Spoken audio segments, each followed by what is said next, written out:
Selama masa-masa beli ketut ini berobat di Bali, dia itu jarang sekali bisa makan dan minum. Setelah beli ketut ini makan atau minum, dia akan merasa mual dan akan muntah. Otomatis berat badannya beli ketut ini yang tadinya 87 kilo dengan tinggi 175 cm, turun drastis ke angka 50 kilo. Dan waktu itu semua kengken keadaan unduk ya.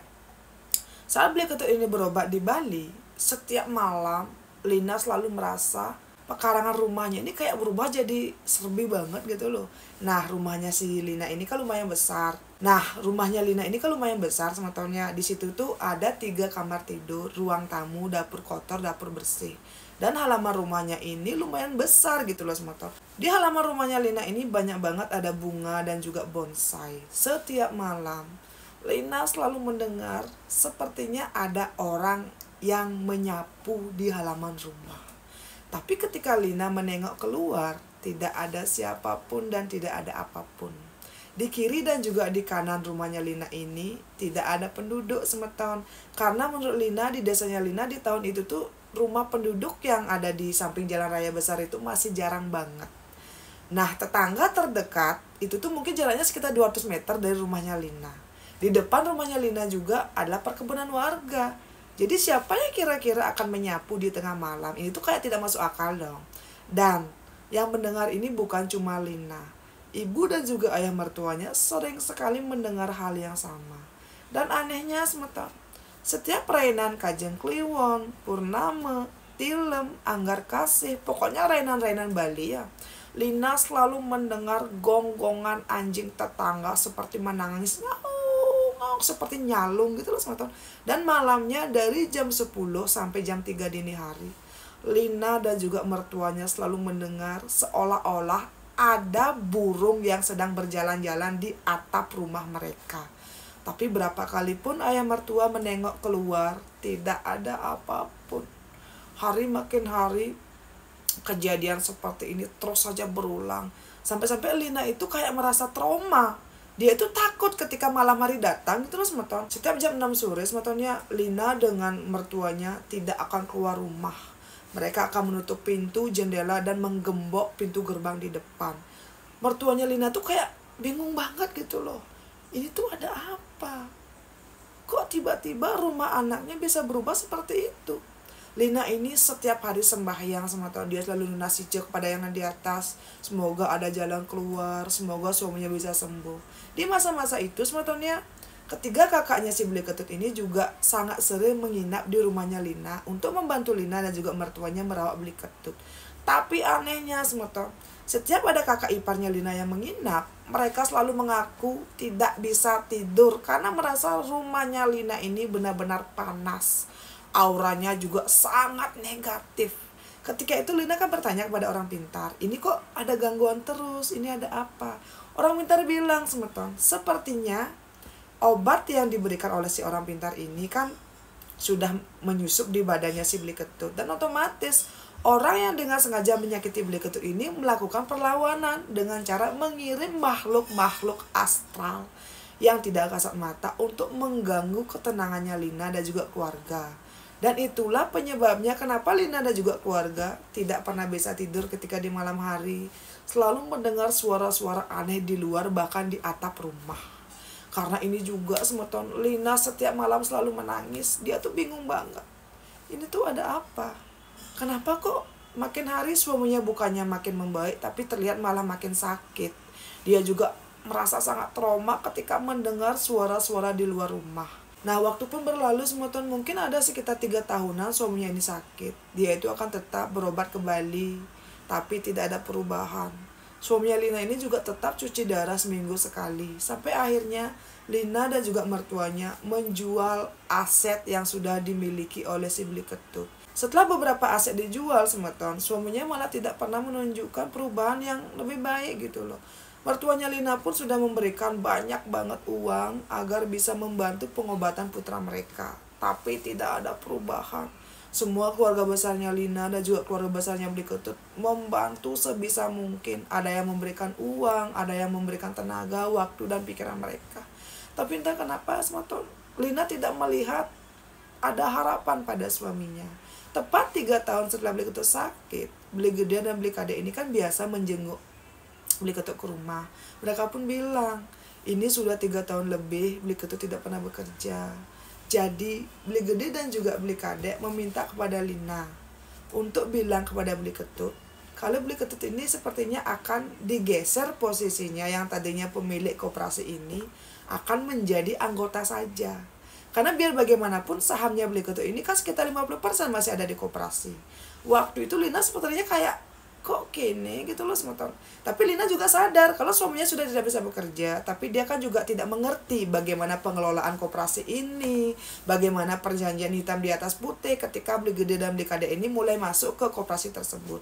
Ketika itu Lina membicarakan ini kepada suaminya. Dalam diam, suaminya bilang, dia sudah pasrah. Kalau memang dia digeser dari kepemilikan koperasi ini menjadi anggota, dia siap. Ketika itu semeton, sambil menangis suaminya bilang, kenapa ya setelah saya sukses, saya malah sakit. Sekarang jangankan memegang pulpen, untuk berbicara pun saya sekarang sudah tidak bisa selancar dulu. Di situ Lina melihat untuk pertama kalinya suaminya ini benar-benar putus asa semeton. Seolah-olah suaminya ini sudah tidak punya niatan untuk hidup lagi. Karena cita-cita terbesar dari Beli Ketut kan ingin punya koperasi sendiri. Dan setelah cita-cita ini diraih, kok tiba-tiba dia harus jatuh terperosok ke situasi seperti itu. Di malam itu Lina memeluk Beli Ketut dan mereka pun menangis berdua. Besok paginya Lina datang ke koperasi dan memberikan surat kuasa persetujuan kalau Beli Ketut ini mau dipindahkan menjadi anggota. Dan setelah itu semeton, Beli Ketut pun mengambil 30% sahamnya, dan ini dikembalikan kepada kedua orang tuanya. Nah, ketika itu kan sahamnya Beli Ketut tinggal lagi 20%. Dan kedua orang tuanya si Beli Ketut tuh kayak bingung, kenapa kok kamu menarik saham ini? Udah pakai saja, biarkan saja di koperasi itu, nanti kita tinggal mengambil bunganya untuk biaya pendidikan anak-anak kamu gitu loh. Tapi Beli Ketut bilang waktu itu kepada kedua orang tuanya kalau dia sangat berterima kasih kepada kedua orang tuanya karena sangat menyayangi dia gitu loh semeton. Bahkan saat Beli Ketut sakit pun orang tuanya masih mau mendampingi dia. Beli Ketut cuma ingin saham 30% ini kan sudah dicairkan dan sudah ditransfer atas nama kedua orang tuanya. Semoga saham ini bisa dipergunakan oleh orang tuanya Beli Ketut di hari tua mereka nanti. Karena kan tidak pernah ada yang tahu apa yang akan terjadi di masa depan gitu loh semeton. Ketika itu orang tuanya menangis dan juga memeluk Beli Ketut semeton. Orang tuanya bilang, jangankan harta, kalau bisa kami ingin menukar hidup kami dengan kesembuhan kamu tuh. Ayo bangkit, kamu pasti sembuh, Tapi entah bagaimana semeton, ketika Beli Ketut mendengar kedua orang tuanya berkata seperti ini, di atas kursi roda dengan badan yang sudah kurus kering, Beli Ketut cuma tersenyum dan meneteskan air mata kebahagiaan gitu loh. Ketika itu mereka semua menangis karena entah kenapa seperti mereka tuh kayak punya firasat yang tidak baik semeton. Setelah posisinya Beli Ketut ini dipindahkan menjadi anggota di koperasi miliknya sendiri, kesehatan Beli Ketut mulai merosot. Setiap Beli Ketut ini diajak untuk bertamu ke Bali, dia selalu mengelak dan bilang capek, nanti saja. Setiap tiba waktunya Beli Ketut ini cuci darah, Beli Ketut selalu bilang nanti saja. Dan di sini Lina seperti melihat sepertinya suaminya ini sudah tidak ada semangat untuk hidup semeton. Setiap hari Beli Ketut selalu bilang terima kasih karena sudah mau merawat saya.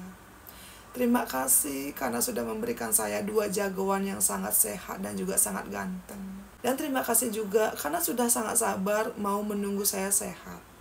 Nah ketika itu semetonnya selama berminggu-minggu Beli Ketut bersikap sangat baik. Apapun yang diberikan oleh Lina Beli Ketut makan. Apapun perkataan Lina Beli Ketut mengiyakan sambil tersenyum. Dan entah kenapa semeton 3 hari sebelum Otto nanya si Beli Ketut bilang dia itu ingin sekali makan bubur jagung. Dan saat itu Lina dengan ibu mertuanya pun beli jagung ke pasar. Nah, saat itu semeton kedua putranya Lina ini dijaga oleh ayah mertuanya dan juga suaminya di rumah. Di tengah perjalanan Lina ini merasa deg-deg banget. Dia tuh kayak merasa entah kenapa tidak ikhlas banget meninggalkan suaminya ini ke pasar, yang padahal pasar itu paling cuma 5 menit jaraknya dari rumahnya si Lina. Saat di pasar ini Lina pun sepa-sepa membeli jagung dan juga membeli beberapa kebutuhan yang lain.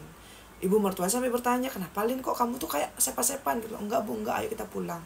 Karena sepanan Lina ini ngelut gas, Lina sampai mengalami kecelakaan sepeda motor. Ketika itu semotor, ibu mertuanya yang dibonceng ini sampai mengalami luka yang serius di tangan kirinya. Dan karena kejadian ini, Lina dan juga ibu mertuanya dilarikan ke puskesmas terdekat. Ketika di puskesmas ini mungkin ada sekitar 2 jam Lina dirawat dan juga dibersihkan lukanya.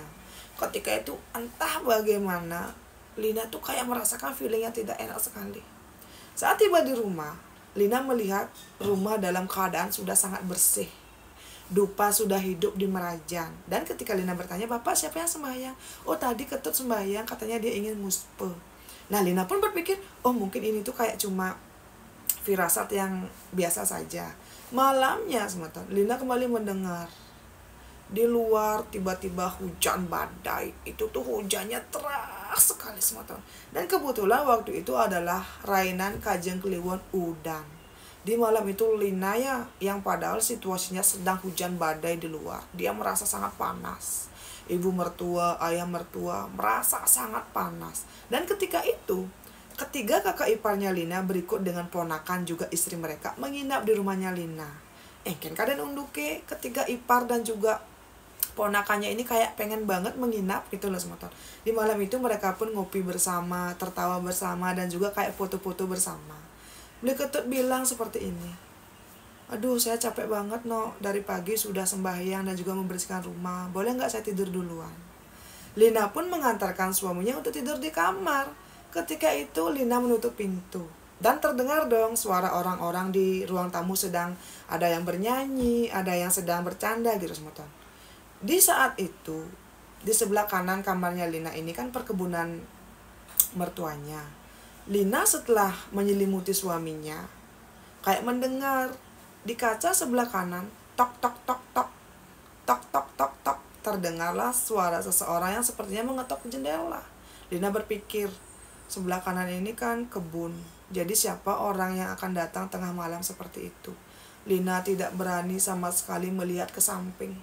Di malam itu Lina berpura-pura tidak mendengar sesuatu gitu loh. Suaminya pun bertanya, "Kamu mendengar sesuatu?" Lina menjawab tidak. Nah saat itu semeton suaminya sudah berbaring dengan posisi Lina ini duduk di sebelah kanan tempat tidur. Di malam itu suaminya menceritakan betapa bahagianya dia punya Lina dan berterima kasih karena sudah mau mendampingi suaminya. Ketika itu Lina kembali mendengar tok tok tok tok tok tok, suara jendela diketuk 3 kali dan Lina mendengar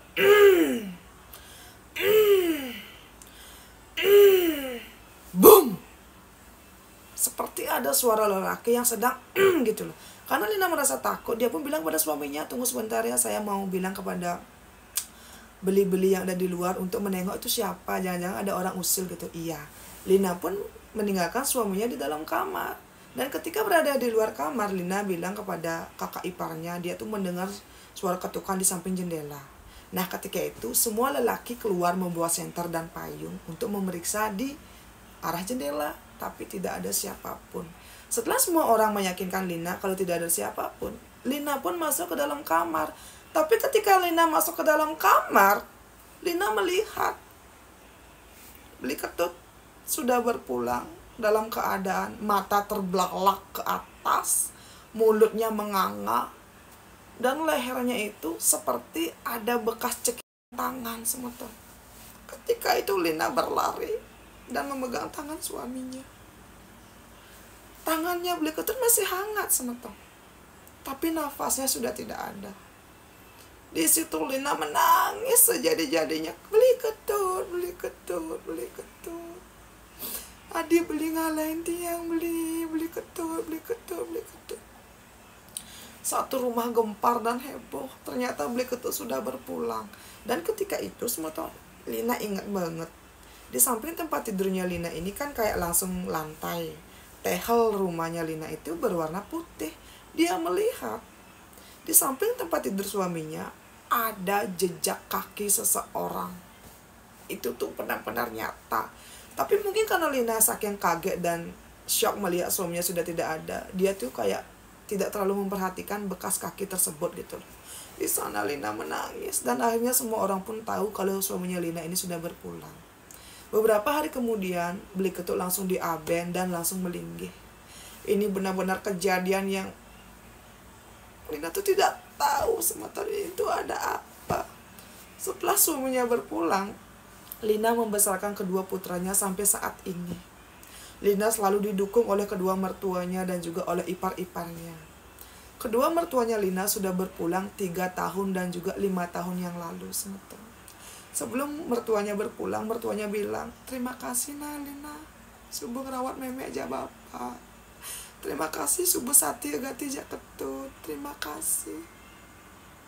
Dan ketika Lina ini memperluas, beberapa hari sebelum suaminya diaben, suaminya bilang, dia itu meminta banten. Banten ini akan digunakan oleh Beli Ketut di kedituan untuk membalas oknum yang sudah dengan sengaja memberikan cetik kepada Beli Ketut ketika Beli Ketut ini minum bersama si oknum tersebut. Dan ternyata alasan kenapa selama ini Beli Ketut ini tidak bisa sembuh, karena di rumahnya si Lina ini sudah ada gegametan yang memang ditanam oleh seseorang semeton. Beli Ketut bilang, "Tidak perlu memikirkan ini lagi, saya sudah ikhlas dan saya akan menjaga kamu dan juga putra kita dari sini." Bahkan sampai akhir pun sementara Beli Ketut tidak bilang apa sebenarnya yang terjadi. Nah, inilah cerita dari Mbok Gek Lina tentang betapa besar rasa cintanya kepada suami tersayang. Dan Mbok Gek Lina tuh masih nggak tahu sementara siapa yang sudah melakukan ini kepada suaminya. Dia tuh yakin banget ini pasti ada campur tangan oknum yang tidak suka dengan dia dan juga dengan suaminya. Sukses untuk Mbok Gek Lina karena sudah mau bercerita, dan semoga kedepannya Mbok Gek dengan anak-anaknya bisa lebih bahagia lagi. Saya benar-benar terharu dengan cerita ini. Sukses karena sudah mau berbagi Mbok Gek ya. Udah semua tahunku, apa yang kalian pikirkan setelah menonton cerita dari Mbok Gek Lina ini? Coba dong kalian tulis di kolom komentar, dan semoga komentar kalian ini bisa membuat Mbok Gek Lina ini lebih semangat menjalani hari-harinya ke depan. Nah, untuk semua tahun sudah nonton dari awal sampai akhir, sukses semua banget. Jangan lupa tinggalkan jejak dengan cara like, komen, dan subscribe. Sampai ketemu di cerita saya selanjutnya. Dadah.